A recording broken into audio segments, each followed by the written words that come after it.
Activity 2.15 class 10 science NCERT acid basis and salt से आज हम लोग पढ़ने जा रहे हैं वाटर ऑफ क्रिस्टलाइजेशन के बारे में। किसी भी सॉलिड को हम दो पार्ट में बांट सकते हैं। पहला है क्रिस्टलाइन सॉलिड और दूसरा है एमॉर्फस सॉलिड। एमॉर्फस सॉलिड में एटम्स का अरेंजमेंट सिस्टमेटिक नहीं होता है, ये कहीं पर भी बिखरे से होते हैं। वहीं क्रिस्टलाइन सॉलिड में एटम्स आपस में बहुत अच्छा सा पैटर्न बना करके एक निश्चित शेप बनाते हैं। लेकिन ये निश्चित शेप बनता कैसे है, इसको हम सोडियम क्लोराइड के उदाहरण से समझेंगे। सोडियम क्लोराइड यानी NaCl को हम लोग हाई टेम्परेचर पर एक कॉन्सेंट्रेटेड सोल्यूशन बनाएंगे। इससे इनके अंदर जितने भी गंदगी होती है वो पानी में घुल जाएगी। जब हम पानी को ठंडा करेंगे तो सोडियम क्लोराइड आयन आपस में फिर से बॉन्ड बना लेंगे। इम्प्योरिटीज पानी में ही रह जाएगी। इस दौरान Na+ Cl- से Cl- Na+ से जुड़ता चला जाएगा और एक क्रिस्टल स्ट्रक्चर बना लेगा जिसमें कि कोई इम्प्योरिटी नहीं होती है। इसे प्योरेस्ट फॉर्म ऑफ स्ट्रक्चर को हम क्रिस्टल कहते हैं, यानी कि क्रिस्टल अपने सॉलिड का सबसे प्योर स्ट्रक्चर होता है।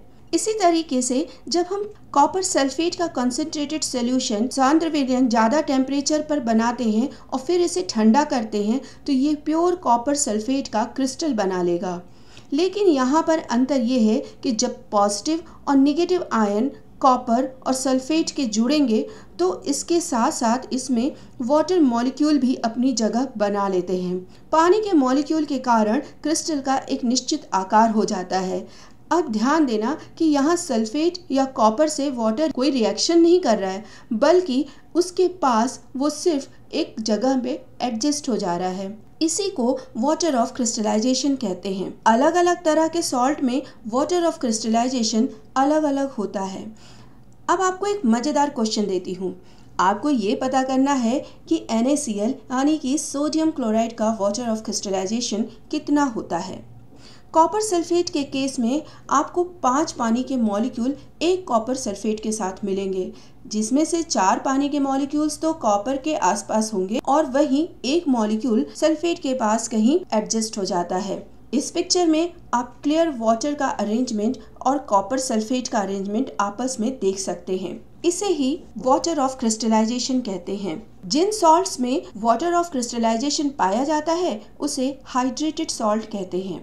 हाइड्रेटेड कॉपर सल्फेट का कलर नीला होता है। जब हम इसको गर्म करते हैं तो इसका वाटर ऑफ क्रिस्टल भाप बनकर निकल जाता है, जिसको कि आप टेस्ट ट्यूब की वॉल के सरफेस पे देख सकते हैं और ये धीरे धीरे सफ़ेद रंग में बदल जाता है। लेकिन जब हम इसमें दोबारा पानी डालते हैं तो फिर से कॉपर सल्फेट का नीला रंग दिखाई देने लगता है।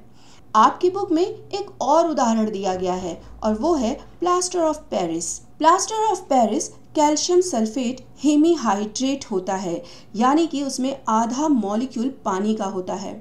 जब हम पानी मिलाते हैं तो ये जिप्सम यानी कैल्शियम सल्फेट डॉट 2H2O यानी कैल्शियम सल्फेट डाइहाइड्रेट में बदल जाता है। जिप्सम यानी कि कैल्शियम सल्फेट डाइहाइड्रेट एक हाइड्रेटेड क्रिस्टल है, मतलब कि कैल्शियम सल्फेट के साथ 2 मॉलिक्यूल पानी के लगे होते हैं। इसी तरह जब हम जिप्सम को गर्म करते हैं तो इसका वाटर ऑफ क्रिस्टल भाप बनकर उड़ जाता है। हमको प्लास्टर ऑफ पेरिस यानी कैल्शियम सल्फेट हेमीहाइड्रेट मिलता है। ये टेम्परेचर 373 केल्विन तक होना चाहिए तो जिप्सम प्लास्टर ऑफ पेरिस में बदल जाता है। अब यहाँ कैल्शियम सल्फेट हेमीहाइड्रेट में हेमीहाइड्रेट यानी कि आधा मॉलिक्यूल का क्या मतलब है?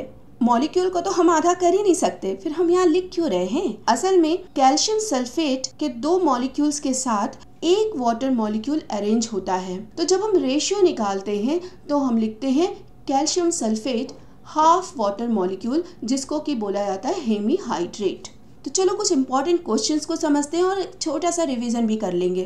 पानी का क्रिस्टलीकरण यानी कि वाटर ऑफ क्रिस्टलाइजेशन क्या होता है? तो देखो, वाटर ऑफ क्रिस्टलाइजेशन का मतलब है कि एक मॉलिक्यूल के साथ जुड़े हुए वाटर मॉलिक्यूल्स की संख्या। कॉपर सल्फेट को गर्म करने के बाद उसका रंग क्या हो गया था? याद करो, सफेद हो गया था। और कॉपर सल्फेट को गर्म करने के पहले उसका क्या कलर था? ब्लू। क्या आपको टेस्ट ट्यूब में पानी के ड्रॉपलेट्स दिखाई देते हैं? अगर हाँ तो ये ड्रॉपलेट्स कहाँ से आए? हाँ, हमको पानी के ड्रॉपलेट्स टेस्ट ट्यूब में दिखाई देते हैं और ये ड्रॉपलेट्स आए कॉपर सल्फेट क्रिस्टल को गर्म करने से।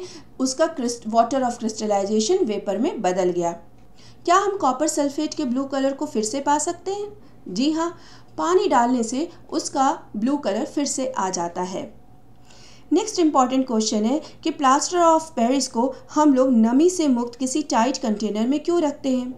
तो आप आसानी से इसका आंसर दे देंगे कि प्लास्टर ऑफ पेरिस बहुत आसानी से पानी को एब्जॉर्ब कर लेता है, सोख लेता है, जिस कारण से वो बदल जाएगा जिप्सम में और कड़ा हो जाएगा, तो हम इस्तेमाल नहीं कर पाएंगे अपनी मर्जी के मुताबिक। अक्सर कॉम्पिटिटिव एग्जाम्स नीट वगैरह में एक क्वेश्चन बहुत पूछा गया है कि डेड बर्न प्लास्टर यानी कि मृत जला हुआ प्लास्टर क्या होता है। देखो, जब 393 केल्विन के ऊपर हम लोग प्लास्टर ऑफ पेरिस को गर्म करते हैं तो उसका सारा पानी निकल चुका होता है और वो बदल जाता है सिर्फ कैल्शियम सल्फेट में, जिसे डेड बर्न प्लास्टर कहते हैं। वीडियो को ज़्यादा से ज़्यादा लोगों को शेयर करो। मेरी प्लेलिस्ट में सब एक्टिविटी वाइज अवेलेबल है। Thank you for watching. जय हिंद।